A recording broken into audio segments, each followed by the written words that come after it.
ஒரு எம்எல்ஏ வீடு அப்படின்னா ஒரு பெரிய அளவுக்கு பயங்கரமா இருக்கும். உங்க வீட்டை மட்டும் காட்ட முடியுமா?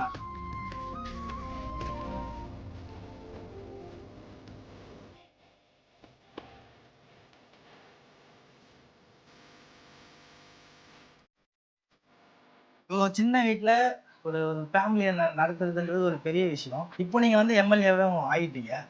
இதுக்கப்புறம் வீடு மாறுவீங்களா இல்ல? இதுக்கப்புறமும் நான் இங்கே தான் இருக்கேன். ஏன் அது?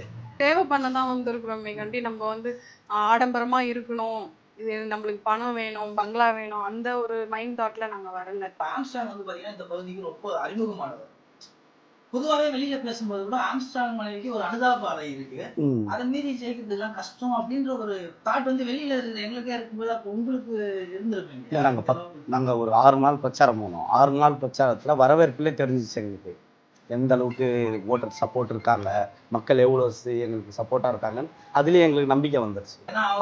கண்டுக்கல. உடல் உழைப்பு அதிகமா போடக்கூடாதுன்னு போது உங்களுக்கு தானே அதிகமான ஒரு பதட்டம் இருந்திருக்கும். இல்ல நாளைக்கு ஏதாவது ஆயிடுச்சுன்னா நம்ம தான் பொறுப்பு அப்படின்ற ஒரு. கண்டிப்பா. ஆனா அவங்க அந்த அளவுக்கு என்கிட்ட காட்டிக்கல. இவ்வளவு பெயினா இருந்தாலும் வலியா இருந்தாலும் அந்த அளவுக்கு காட்டிக்கல. ஒரு எம்எல்ஏ